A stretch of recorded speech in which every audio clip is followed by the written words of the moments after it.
We made it. It worked. We didn't doubt it. No, everything. It worked. It was fun. Yeah, it was.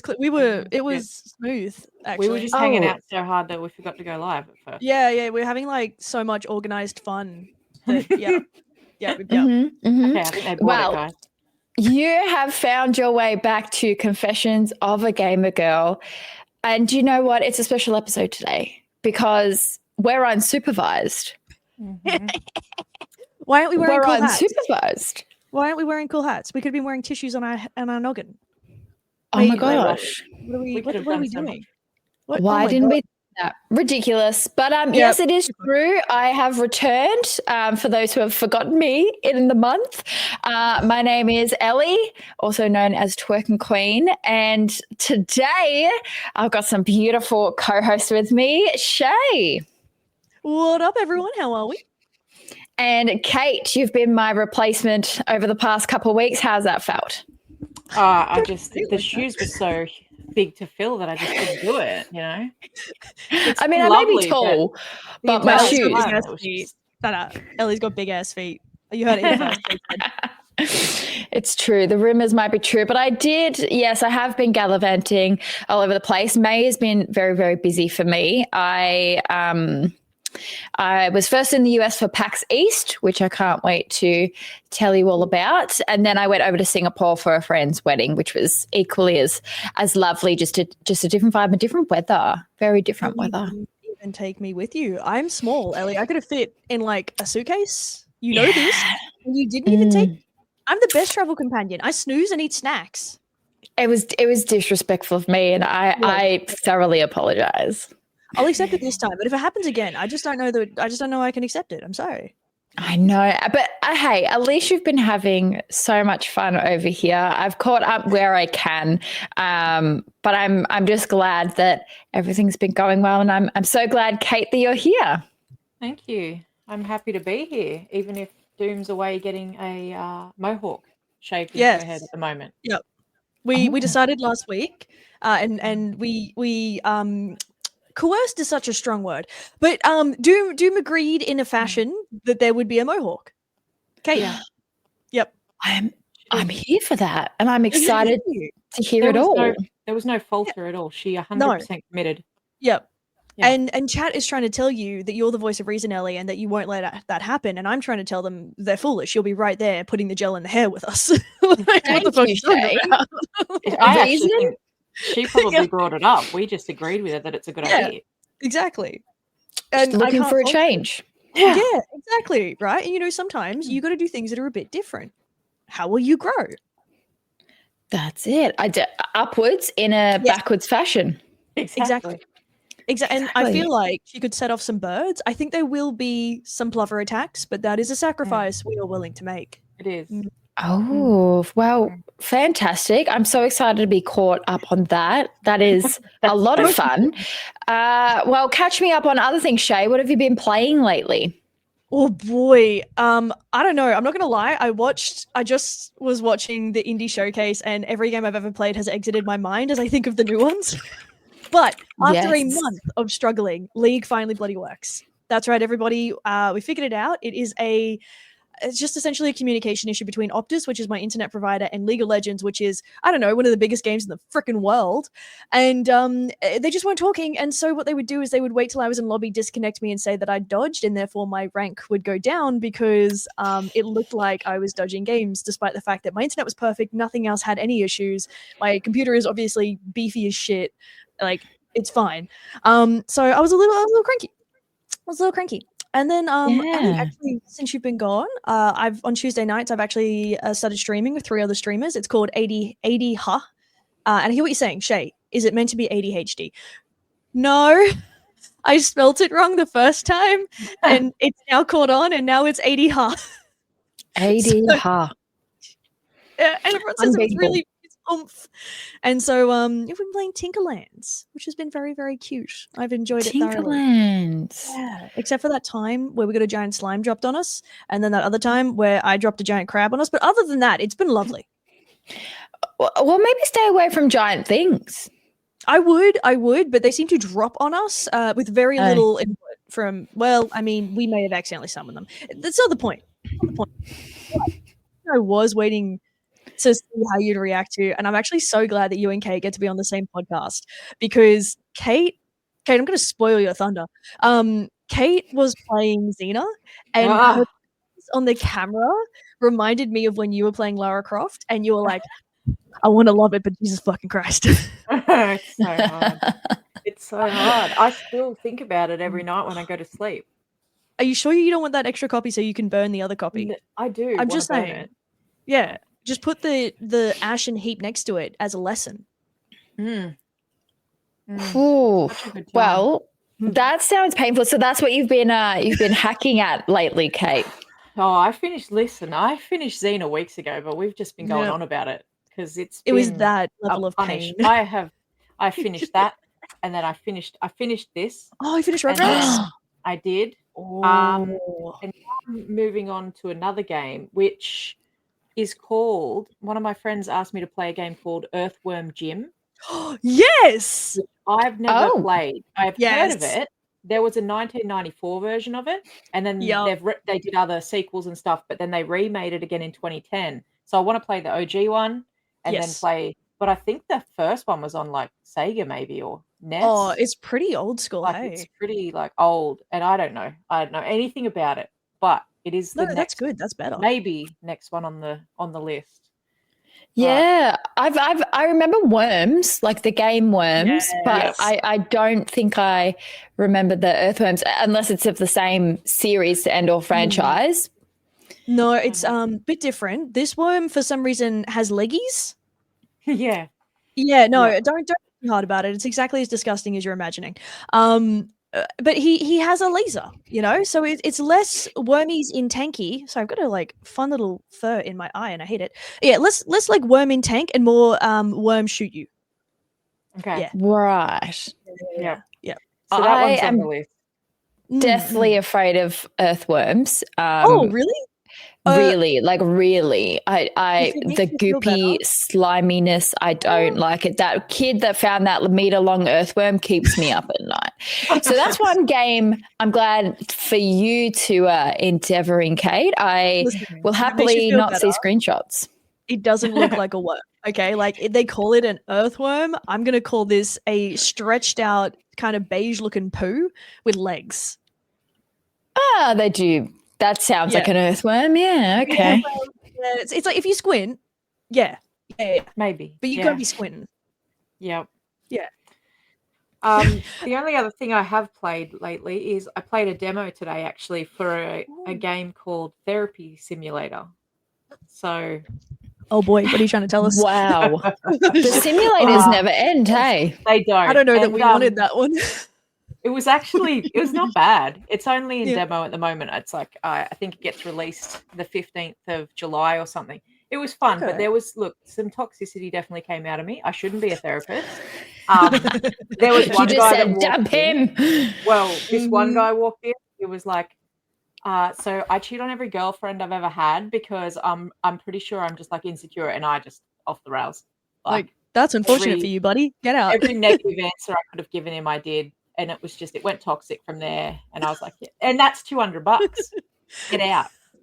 So I've insulted you for an hour. You pay me for it. Like, cool. I'm like fixing lives one session at a time. Well, you're fixing someone else's life. You're not fixing his. Yep. Yeah, I tell you what, the simulators, they look like fun, but they're also they seem quite draining. I don't know, like, do you throw yourself into it? Like, do you fully get into it? You're like, I am now Dr. Kate. Like, thank you. Come and sit on my sofa. Don't put rings on my table. There was a moment where I tried super hard not to be judgy because this guy came in and it gives you a little description of what they're in for. So like there was someone with imposter syndrome, there was someone who was always the victim, and then there was this guy that was a ex-criminal, and I was like, okay, it's fine, everything's fine. But then I maybe did walk around my office and double check everything was still there. I don't think the simulation goes to that extent where he could steal my stuff, but did I check that he didn't take my cute little pot plant? Yeah, multiple times. Well, it's a cute pot plant, like I had someone in an office fuck up my pot plant one time and I was also mad afterwards. So I understand this. I understand this. Yeah. It had a Why little did it go cat through face on it people's head? too. It turns out they hid it and it broke, and then they just didn't want to tell me. And I was like, I would have actually preferred you told me because I wanted to know where my cute pot plant was. Yeah. How do you break someone's pot plant? It was on a shelf, like on a. I don't know. I don't have answers, but I can hard relate to what Kate's doing because, like, I'll never forget you, little potty. Yep. He didn't take it, by the way. Like, he's fully reformed, apparently. So. But also, you got to find out, like, what crime he's in for. Like, what if he wasn't in for theft? He was in for, like, I don't know, DV or something. Then it's like, we have a different problem. They were, like, 10-minute sessions, too. And I was like, we're not fixing anything. Yeah, no, like, I'm going to look at you vaguely and... No. One guy came in dressed as a horse, and I'm like, I don't have enough. 10 minutes is weird. Just leave. Just you've horsed around enough. Just get out of here. I was waiting for the pun. I did way too many dad jokes. There was why the long face. There was come on, gallop in here. It was atrocious. It was terrible. He's there like, Doctor, I don't think you're taking me seriously, and you're like, oh really? Why would you think that? One of them said something to me like, "Oh, that was very direct," and I was like, "Well, I don't fuck around, Karen." His name was Stephen. I don't even know what the name was. Just call me Australian, but I'm not here to fuck spiders. So, like, straight to the point. Like, exactly. who would not want that for their money? But chat has said there's a few simulators going around. Hairdresser simulator, which, to be honest. It doesn't sound too bad. Storage Wars simulator. Now that's funny. No, that is interesting. I've watched a lot of that, and it starts out like you would expect. You know, it's a Storage Wars. You're poor. You're like this redneck rando dude, and you're gonna go and you're gonna buy some secondhand crap, sell it on, and try and make some money. Shit gets wild. People get violent in that game. The NPCs don't. The people do. They're like, "Get out of my way!" And the NPC's like, "I just want a bid, please." It's beautiful. Yeah. I love it. Okay, well, that does sound like something you would get absolutely sucked into. I mean, that's the glory of having all the simulators. Is there something there for everyone? The Power Wash Simulator being one of the most famous ones. You have Goat Simulator, Mowing Simulator. Like, you name it, simulators got you for it. So I think that's the genius. Just type into Steam Simulator and you'll find what you need. And you can't really complain. And I think that's why it's one of the best gaming seasons at the moment, which is gaming festivals. Because you just look at the gaming festival of your choice and you get an onslaught of games that you can wish list or demo and play. Do you guys also like to watch any of the gaming festivals that always happen in North American summer? Yeah, at like 6 a.m. It's fine. I'm not getting up at 6 a.m. I would like to clarify that's not happening. But I may or may not have literally been kind of running late because I didn't want to put down the one I was watching. It is a bunch of indie games. Okay, so to preface this, I want to start by saying I watched two. So last night I watched the Unreal showcase, which I was bitterly disappointed. I'm not even going to sugarcoat it. It was garbage. So when I say to you, very specifically, when I say to you, hi, we're going to have a showcase about The Witcher 4, Fortnite, and others, what do you think I'm going to talk about? Well, I mean, surely The Witcher 4 and Fortnite. Witcher. Yeah, right. And Fortnite. Yeah. Well, and then maybe some other games or something, because I've said others, so yeah. No. A little bit of The Witcher. We're going to start with that to pull you in because, you know, obviously that's a big name. Everyone wants to see it. We're all keen on Siri. Let's go. Well, except for we're not going to touch it. Normal people are keen on Siri. Okay, she's cool. Until you get in there and it starts out all good. You're seeing her character model. They're showing you how she's like made up and stuff like that. Really, really awesome. We love it. Bit more of a tech demo than a game demo, but you're like, you know what? That's okay. Maybe the gameplay comes a bit later. No stress. Okay, we go in depth into like their tree system, their fabric system, and this guy who sells fish. Yeah. Reasonable living. Yeah. No gameplay for you though. None at all. No fight scene, even though we keep talking about it. Nothing like that. Moving on to the next game. Okay, well, you know, maybe we'll circle back. Maybe this is just the start. That's fine. It was a small segment. It's fine. We circle into Fortnite. Bit confusing. Wasn't super about Fortnite. More like where Fortnite like back-end stuff can go. So if you're just a gamer, you might not 100% understand what's happening, but there are some good tools in there for the everyday person. Then we get on to and others. You get one screen of like, I want to say 12 other games, just the pictures.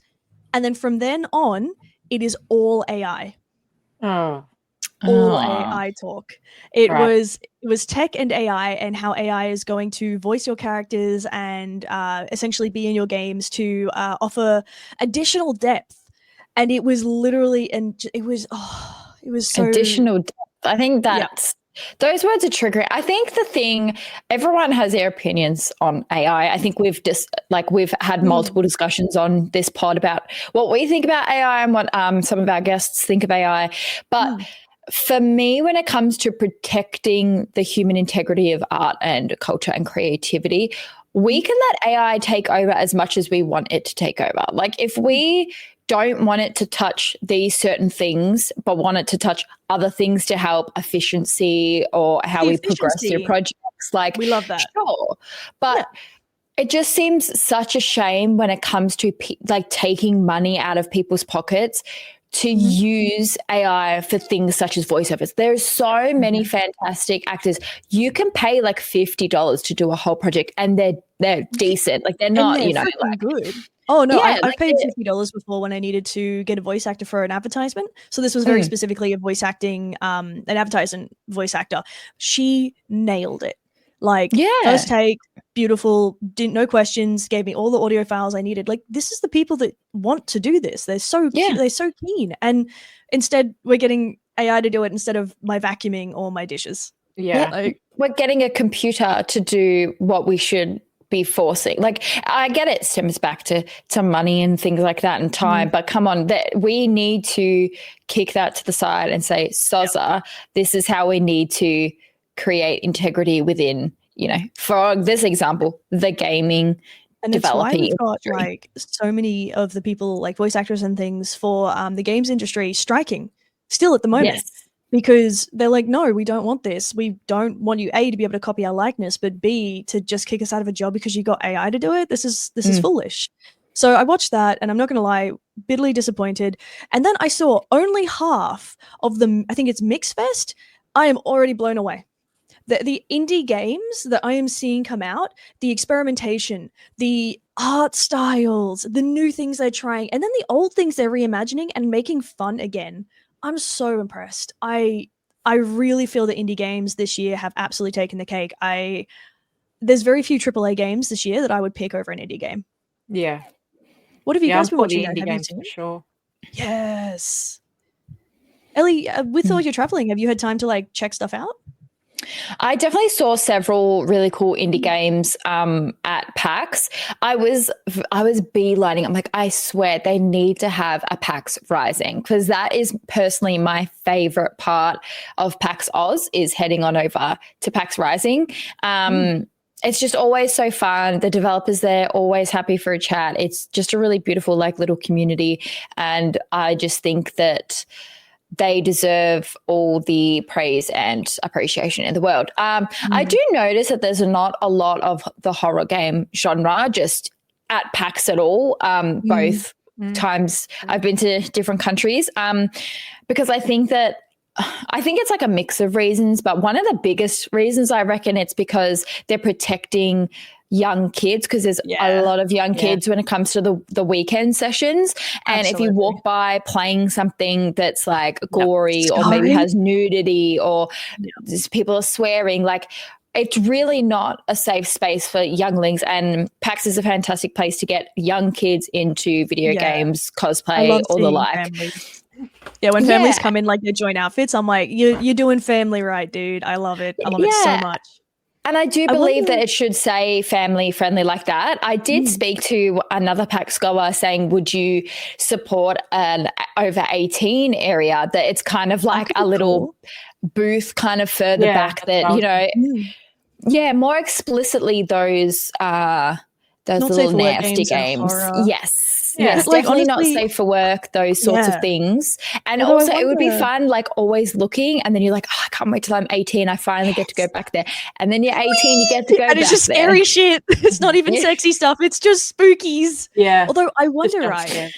I'd love to see. I don't know if this already exists, and maybe I'm just missing it. But like a games fest, like some sort of presentation specifically for horror, because Yeah. that could be a really good way to like actually get people seeing those games without necessarily having to accidentally show that to kids. And some kids are more sensitive than others. Some are going to look at that and be like, haha, and other kids are going to look at that and have a lifelong trauma.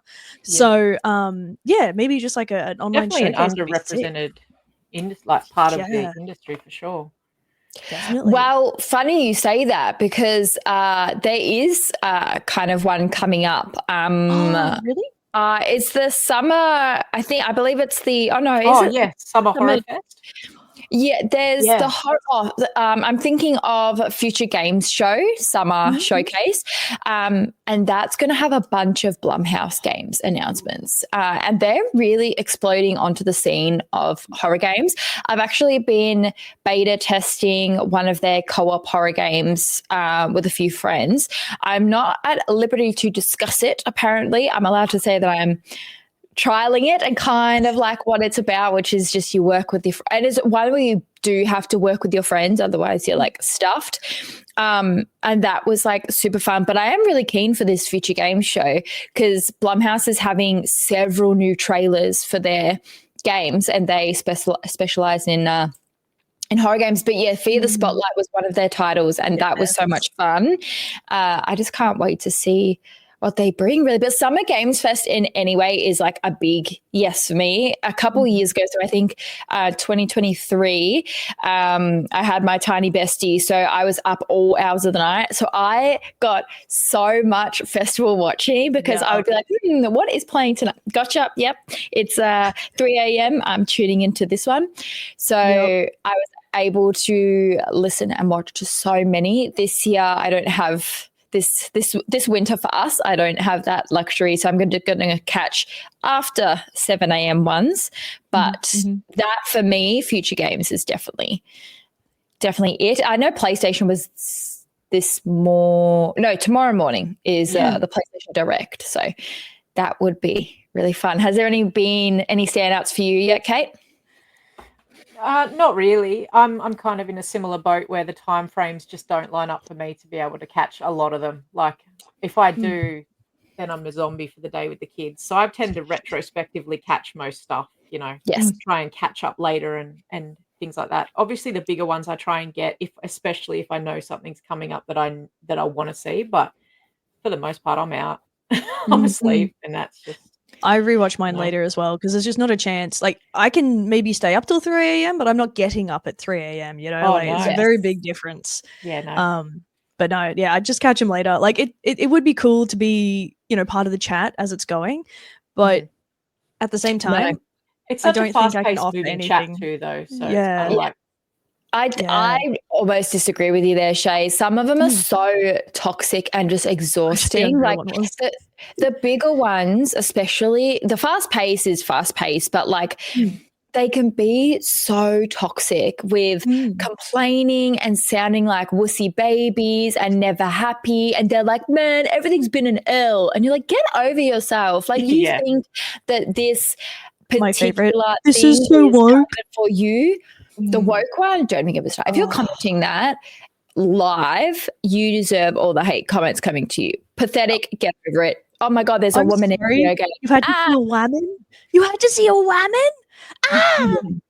Yeah, no, ridiculous. But yeah, the toxicity that I found is quite present within those really, that the live chat is too much because I like to see people getting hyped for stuff. Like, there's so much stuff for me personally that's not for me. Like, I don't really like the anime games. And so sometimes I find that there's like full sections where it's like 4 games in a row that's like that anime style that's not really for me.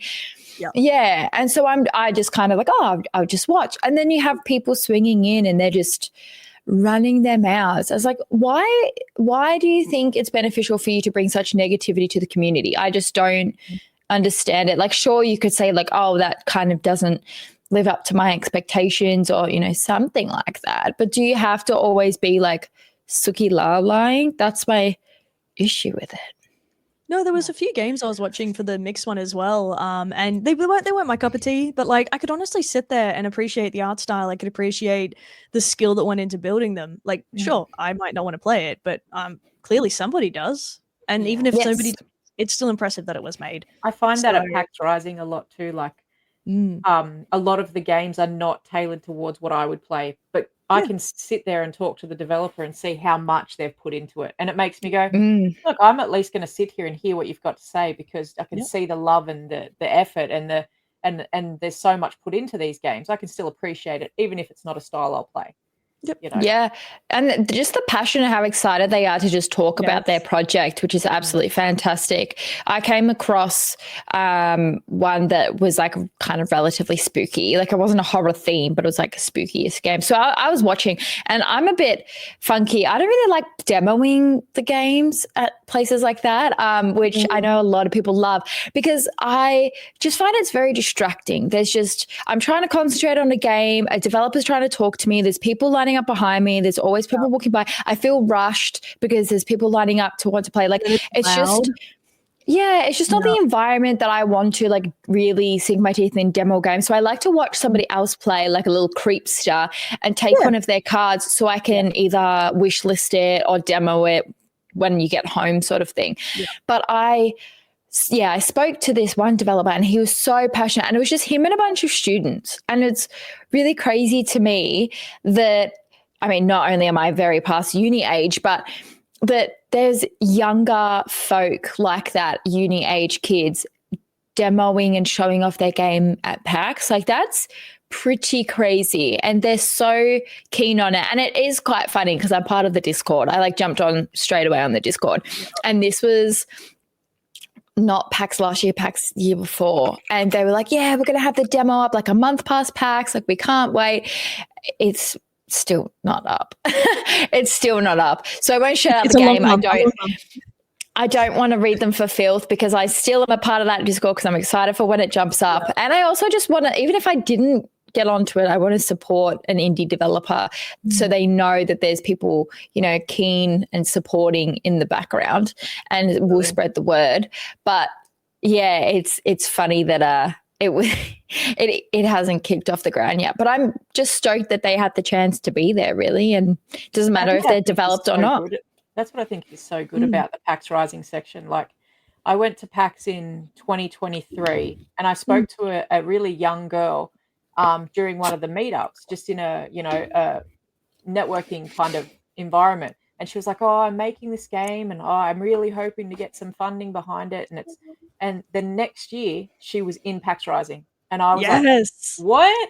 And her game was there, and she was developing it. And I walked past and I double took, and I'm like, hang on a minute. And sure enough, this young girl that was like 19 years old, she had made this game, gone and busted her ass and gotten funding from multiple places, and there it was. And I was like, that's why PAX is great. PAX Rising is like, for me, PAX Rising is the heart of it. So you guys know what I do for work. I'm a senior lecturer in games and animation, and obviously I don't say where I work, but you'll notice that there are students there from a variety of universities who showcase their games. One of those universities is the one I work at, and seeing one of our students up there, because we do a competition and everything like that, everybody submits, and you could be a current student, you could be a student who's graduated in the last like couple of years, doesn't matter, as long as you're either currently with us or you're alumni, and you go into the competition to actually get to showcase your game there. And it makes an astounding amount of difference for the students' confidence. Even if, they can't quite get the demo off the ground or anything like that, it's okay. It's their first time demonstrating like a professional level game. So all good. And we like to remind them that people are there genuinely because they're excited. They're not there to judge you. They're not there to pull you down. They're not there to tell you can't do it. In fact, quite the opposite. People are going to get behind you because you're so new at this, and you're so keen anyway. And I love it. I love seeing the confidence boost. I love seeing what it encourages students to push forward. And just like how excited they are to be there as well. So it's good. Yeah, that passion is, kind of what we need to keep it all alive. I mean, circling back to AI with all of that sort of thing happening, these are the people you're kneecapping. These people. Yeah, you kind of see the grassroots about the passion and things. And what are these folk going to do if we get booted out of the role, really? Like I have a day job and then I have freelance jobs, and they're all different levels of creativity. I couldn't imagine if AI took over creativity. Like I think I would literally go mad. Like I do paid and unpaid creative ventures, and it's almost like I can't get enough. Like I don't do anything that isn't some element of creation because my brain won't shut up. Like my brain's got to do, my brain's got to make. And I just couldn't imagine where we would go without it. And I think that's why I have so much respect for developers like that too, because I don't think I could do what they do, like the art style. And I met at PAX East one of the art directors, and he was talking about the lighting in the game. And I don't code. I don't look at the back door of what we use on the computer or anything like that. So hearing that side of the industry, and he was so passionate and he was so knowledgeable, and he was, I'm going to roughly guess, like in his 40s. So he had been in the industry for a long time, and he's seen like the different technology developments and where we go as a society. He's probably been to multiple companies. It's just really fascinating to see and hear about something that I probably would never have thought about before. And we've had a guest on here, like a digital set dresser, and they were talking about trees, like how they designed a beautiful, stunning tree and no one would notice, but they spent weeks on this one tree. And how Hannah's eyes lit up when she spoke about it. She was like, oh, that's my tree. And it's like, oh, okay, no, that's the joy we want to see. Yeah, and it's the thought so of fascinating. AI just wiping all that out for the sake of a couple of bucks, and it's all well and good because all the big CEOs and all the people higher up are going, oh, but money, money, money, money, and then in 10 years' time we're going to be going, well, where's the art gone? Well, it's too late now, but you got money, money, money. So and then people will just be begging for real stuff. Again. I think at that point, like indie games will emerge even stronger because indie games are the ones who don't really use AI. If they do, it's a little bit, and for a lot of the part, they don't want to because they do it for the joy of making the game. And if AI is just going to do the job for you, then where's the joy? So I think indie games are going to be where it's at for a while, especially while this AI stuff's getting worked out and people are getting cut out of jobs that they have had for years.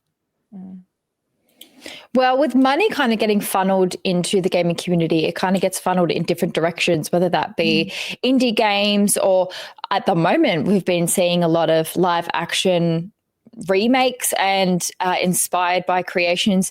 Hot topic, The Last of Us, massive hot topic previously. But what was announced today is the Phasmophobia movie coming.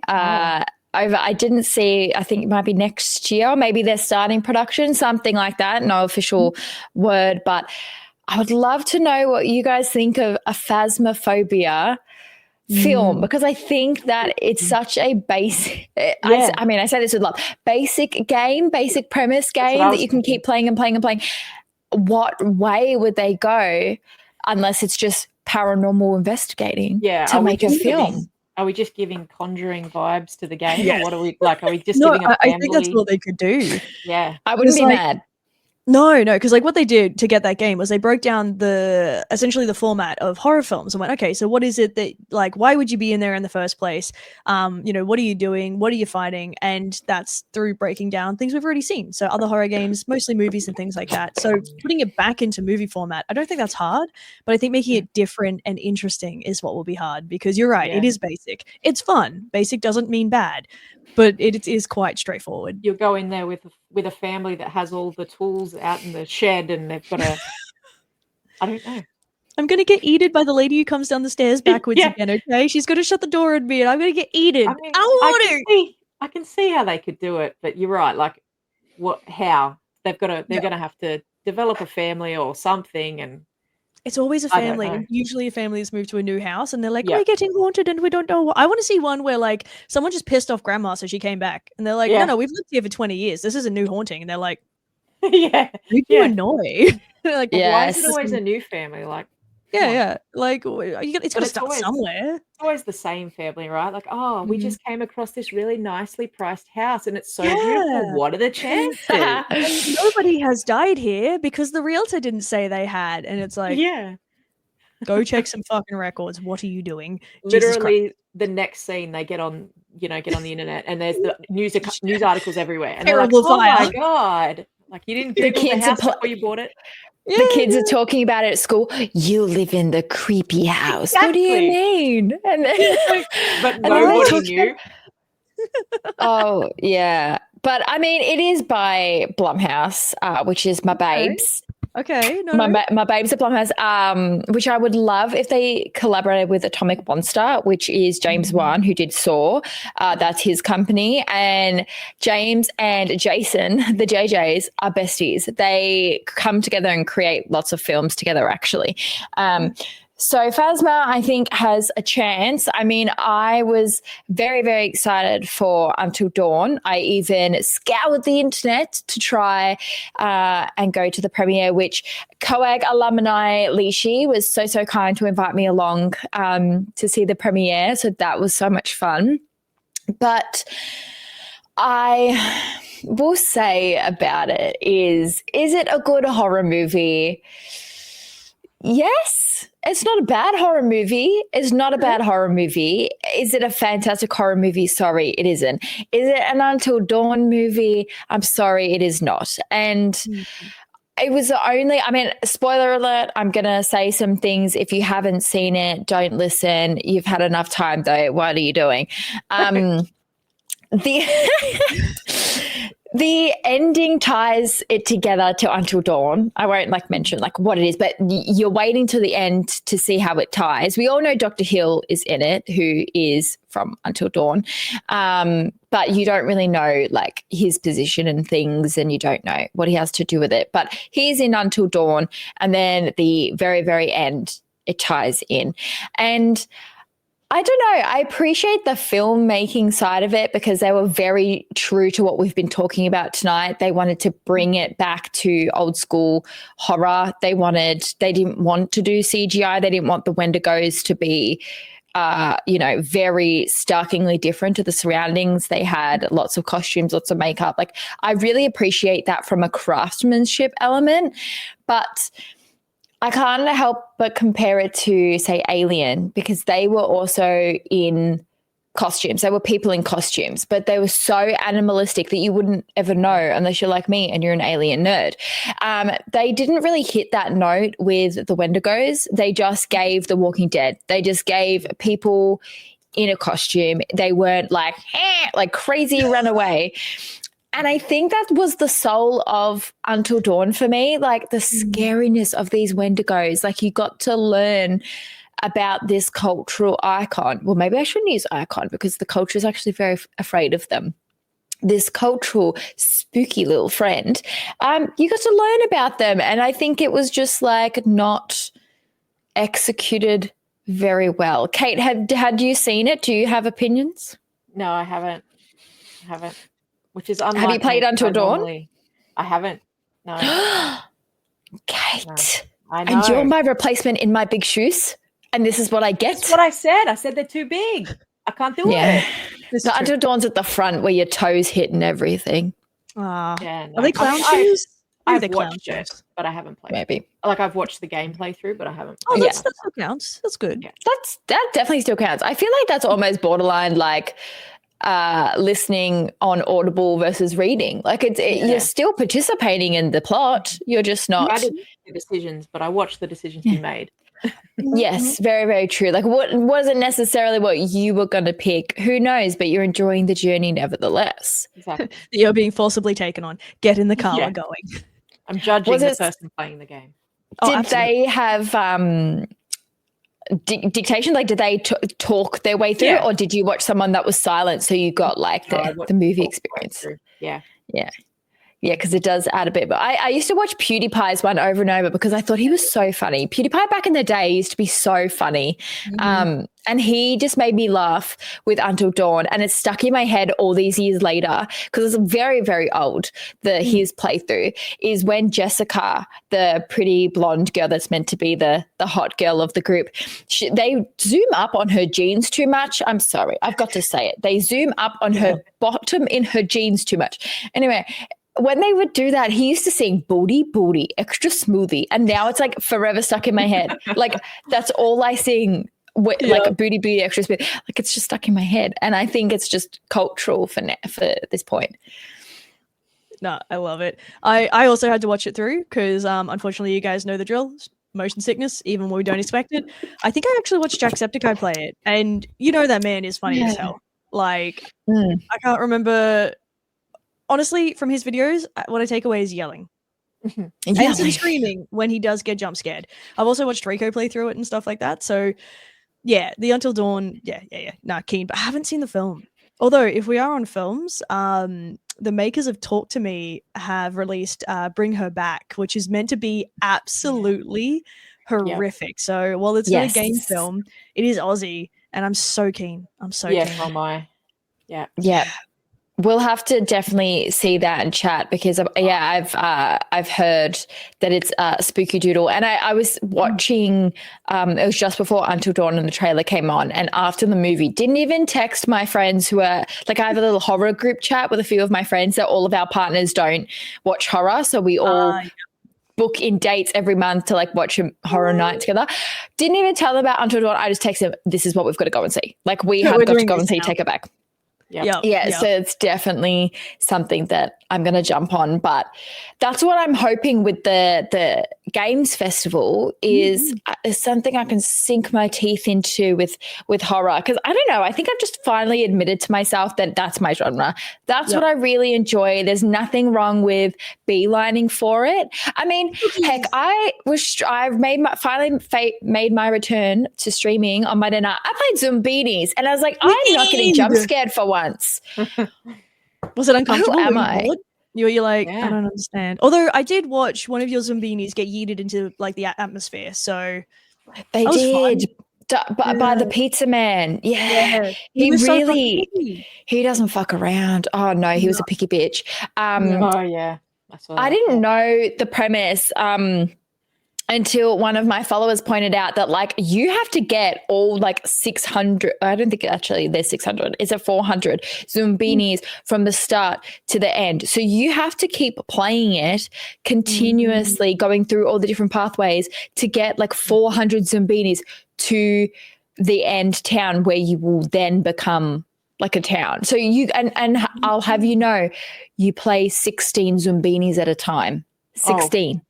Wow. See, as a kid, right, I remember jumping on the game and having absolutely no idea what I was doing. Occasionally, I accidentally succeeded.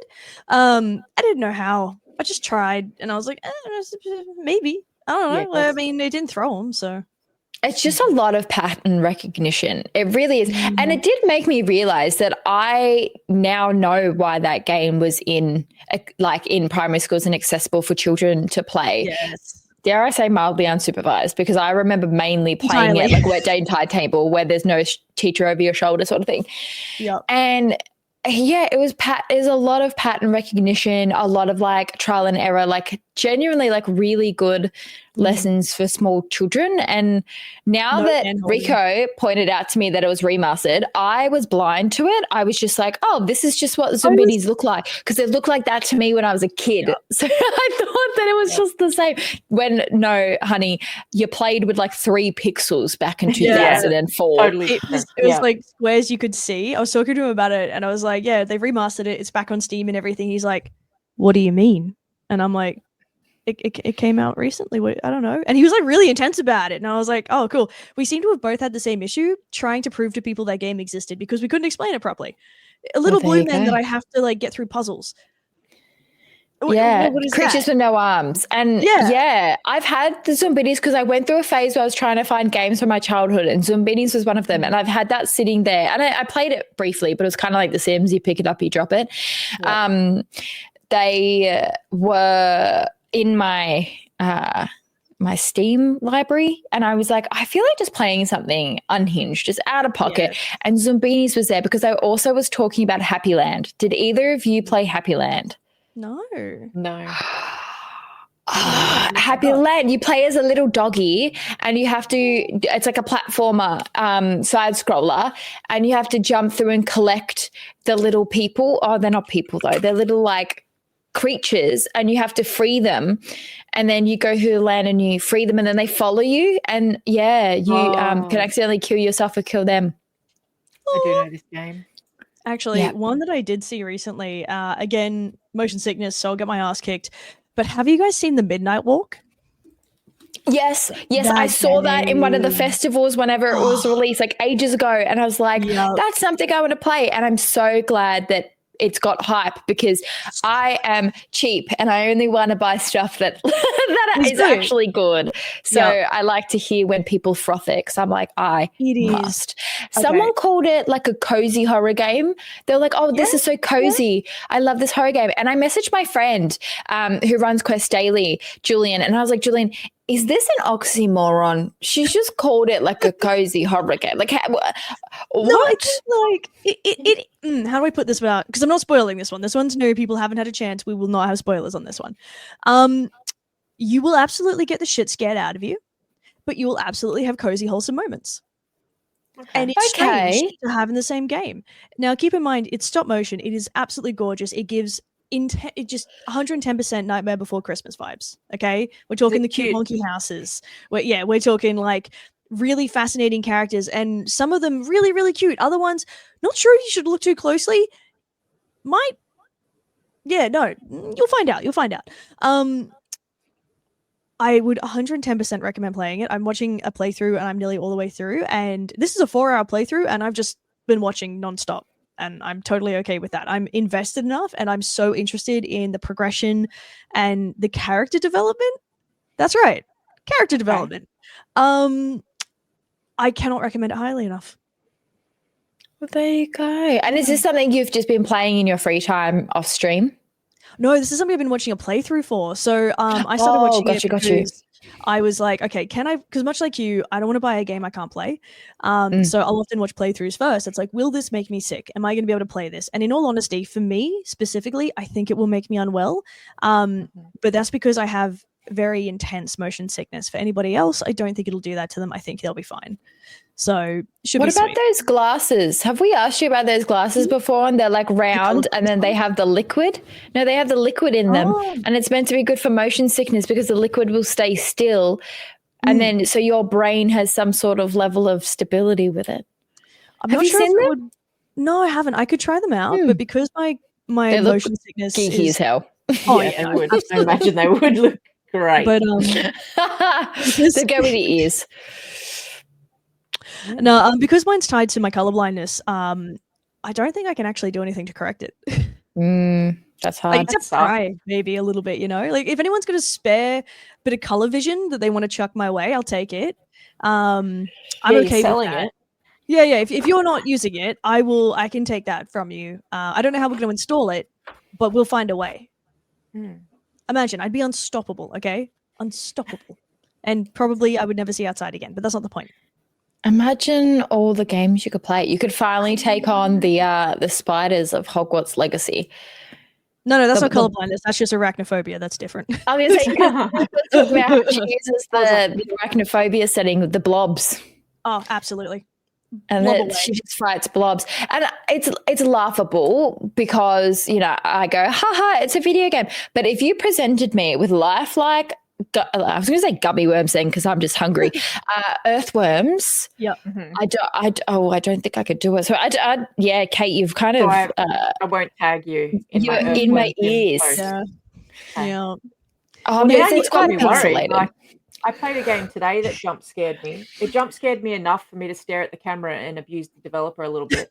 But I even said, when I finished making the video, because it was another one where they gave me a key for it, and I was like, I looked at the camera and I was like, that was a cheap shot, jump scare, and you know it. Did you love it? I'm scared. Did you love it? It was good. It's one of those games where it's again, it was early access and it was kind of like, I can see where you're going with this. I think it's called Meganaut, and it's not available yet for demo or anything. I see the vibe he's going for, and he's a solo developer from Canada, and it's basically his second game he's developed. And I'm like, I get what you're getting at, but at the same time, super like slow, and I'm kind of like, I'm pushing the button harder, thinking it's going to make me progress quicker, and it's not. So that was probably my one takeaway was like, I get where you're going at it. It's good. Your jump scare was cheap, it was, and but you got me. You got me. And the atmosphere was good. They built it up well. Like, it has potential, basically. But that's good. Atmosphere is one of the hardest things to build in games. So if they're on that, they're on the right path. Oh, the whole time I was like, I know a jump scare's coming. I know a jump scare's coming. Jump scare. Yep, you got me. Even though I knew the whole time it was coming. You got me. Yeah. I hate you. Yeah. I do. 100%. I hate you. You got me. 100%. I hate you. Yeah. Still sucked into it. Have you played Unknown Tapes? That's another good jump scare one, because I feel like that's the same. That atmosphere was amazing because I don't know how the heck they do it, because again, I don't know the backdoor techie stuff, but they make the sound like almost like come from behind me. And like, I thought it would depend, on your headset, because this headset that I wear is quite good. I do really like it. I do have a better headset that I won in a charity competition, but the downside is it's wired and they're a bit tighter to my head because they're pink. I think they're a bit smaller for lady heads, but I have just a gender neutral normal head. So it's a bit too tight. Noggin. They're a bit too tight. So, and then it bothers me because then it like hits my jaw anyway. I was too afraid to even think about switching to that because I was like, if these ear headsets are that good with this sound, I don't want to know what like my good headset sounds like. And it just built this absolutely fantastic sort of atmosphere that I'm like, do I keep, like, I'm genuinely scared. Like, I don't normally get that freaked out. And it was just waiting. It was waiting until I got that jump scare and I thought I was safe. And then it just, it would keep happening. Yep. And whether or not it was like cheap, I don't know, because I mainly think of the Raptors, how you would do something and they would come from nowhere, because you could almost argue like that's a given. It's probably going to get everyone. It's a bit of a cheaper one. How they would like sort of, what do you call it? I think that's how they hunt anyway. Like they do come from nowhere because they were quite small and then very fast, and just they're there all of a sudden. You're like, oh shit. No.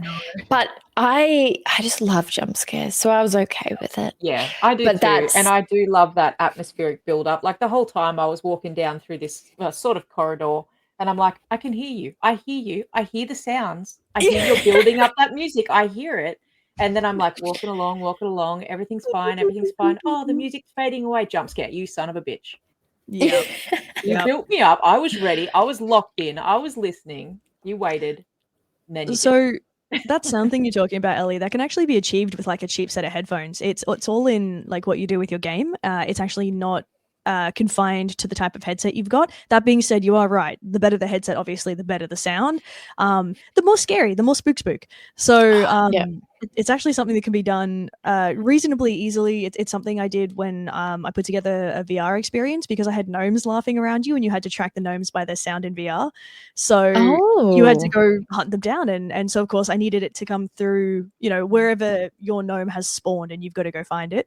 And when a gnome drops behind you and cackles, I promise you it's scary. You're like, you're like, stop. All annoying. So I can imagine dinosaurs with a roar. You're like, I'm going to turn off my bass now and I'm going to leave. Thank you. I'm out.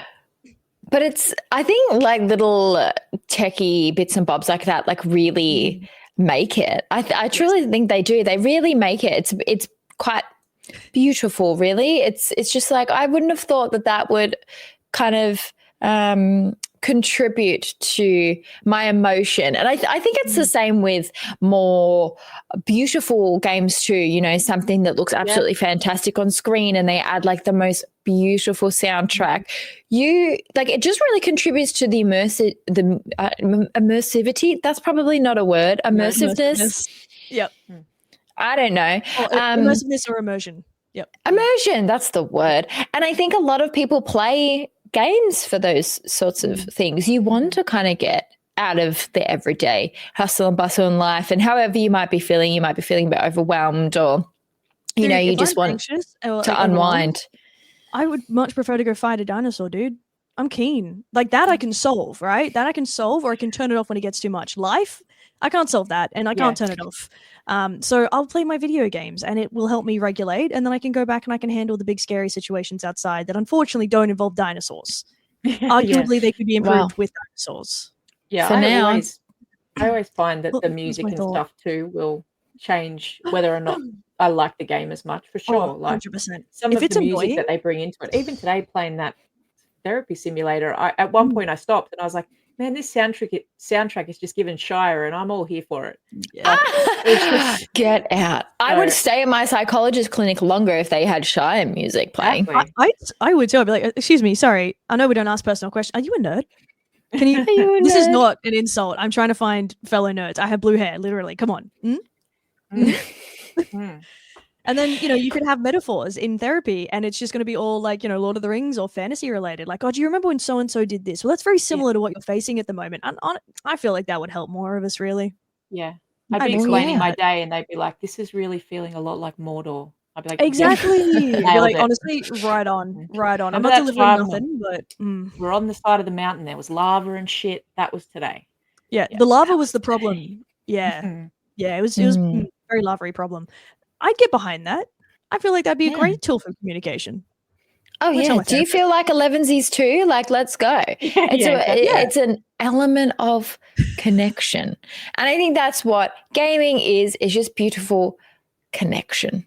So, 11. Shay, tell us the rest of the week, how are you bringing connection to yourself and your community? Well, I'm bringing connection by doing the unspeakable for my community and getting up early on a Sunday so that I can co-stream the Frosty Games Festival. So that is going to be fan-fucking-tastic. I'm very excited for it. I am getting up at 9 a.m. Well, actually, no, I'm getting up earlier because I have to get ready, but I'll be on stream at 9 a.m. Now, guys, I want you to know, I want you to understand, I'm not Shay at 9 a.m., okay? And this isn't about coffee. It's just not, I it's not actually about that, can't okay? wait Coffee to is see going to Shay at help 9 me. a.m. No, you're going to see like teary-eyed bags underneath, like, the fuck you say to me? And it's going to be, you're going to be like, Shay, are you all right? Do you need food? I'll be like, no, I just need to not exist for another 4 hours. So it's going to be good. It's going to be fantastic. So it's going to be a double stream day on Sunday. I'm also getting ready for my next market, which I'm terrified of, but it's going to be fun. This one is a bigger one called KaiCon, and it's going to be an evening market that specializes in assisting people with sensory issues. So lights will be dimmed. There's not going to be massive loud music or anything like that. So hopefully it's going to be a con, dare I say, that maybe doesn't overstimulate people as much. I will report back though. That's in 2 weeks, and I'm not saying that I'm fucking terrified. I'm just saying that what if the nice anime people judge me?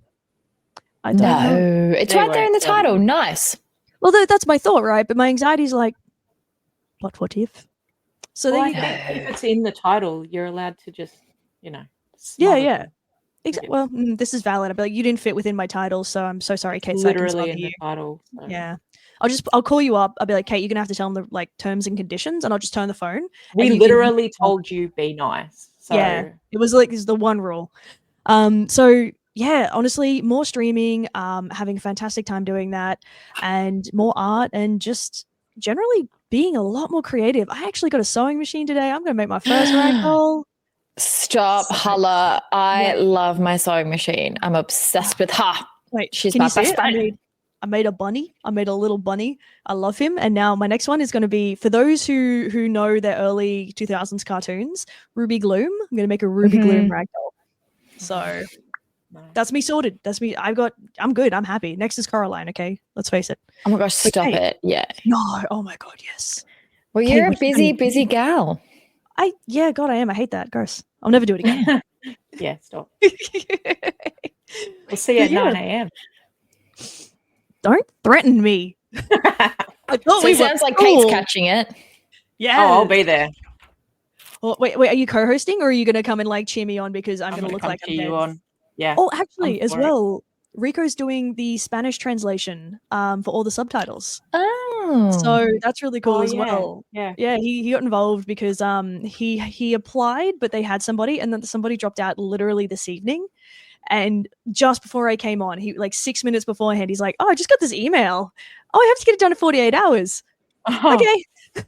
And I'm like, "Oh, I hope you fast."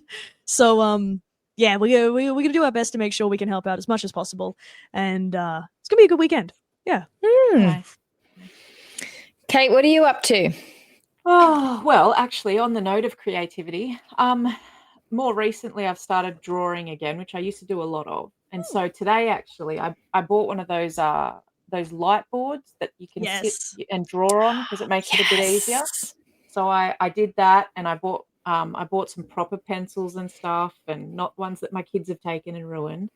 And so classic. I'm gonna do a little bit more of that and a little bit off the computer, but obviously I'll still be playing the something gym game, and I'll probably try. There's another simulator game that I've got there that it's ridiculous. It's about making wraps or sandwiches or something. I don't know. I'm just giving it a go, giving them all a go. Hey, listen, I think that's the you gotta fun. try them to find the Yeah. fun ones, because some of the ones who sound the most boring are the absolute most hilarious. Oh, And 100%. it's just like, oh, Mm. damn, you know what? You're right. This is funny as fuck. My bad. Yeah, exactly. Okay. So yeah, that's the plan. A little bit more Yeah. chill, I think. Everything's been so go for about a month and a bit, and I just want to chill a little bit, take a breath. Yeah. Yeah, it's nice to bring it back down, kind of just drop a bit of a level and relax. And I think I'm on the same page as that as well. Like my last several weeks have just been very go all over the place. So I'm kind of just reevaluating. Sorry? All over the world. Yeah. Quite literally. Yeah.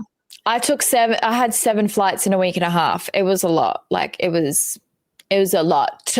When I tell you my compression tights were essentially glued to me, I didn't get deep vein thrombosis, so that's a good time. So my compression tights did well, but because of all the fun, I think I'm kind of taking that level sort of to more relaxing. I'm going to see where I'm at with what I want to do with my streaming and if I want to start any new games. Like I'm just not going to pressure myself into anything. Yeah. So I'll see where I want to pop up around the internet. If I still want to take a little more of a winter hibernation, I might do that too. But I am definitely super excited to be back with the pod. So it's been nice to chat to you ladies tonight. Honestly, I think if anyone ever says anything, hit them with the 7 flights in 1 week. If they don't shut down immediately, I don't know what kind of human that is, okay? If someone was like, yeah, I'm a bit tired, I had 7 flights in 1 week, I'd be like, go home. Go home. What are you doing? Day's cancelled. Yeah. You don't have to do anything right now. I was flicking through stories and I saw her. I'm like, does that say Singapore? Isn't she in Boston? You're like, where is she? Yeah, I literally was back for 2 days. Like I went from Boston to back home 2 days. Like I got home at like 4:30 in the morning on Tuesday. I had to leave my house like 3 a.m. on the Thursday to then go back to the airport because we had booked Singapore ages ago because I've known my friend is getting married for like months and months and months. So I had that already booked. And then my boss came to me about PAX East and I was like, yeah, that'd be fantastic. Wait, let me check my dates because I'm going somewhere else in May. And I saw that it was 2 days. I'm like, nah, screw it. I can do it. I'm well, I say as my knees crack as I get up from stairs, but up from chairs. Like, you've been sitting on the plane seat for too long and your knees hurt and you're like, I'm a youth.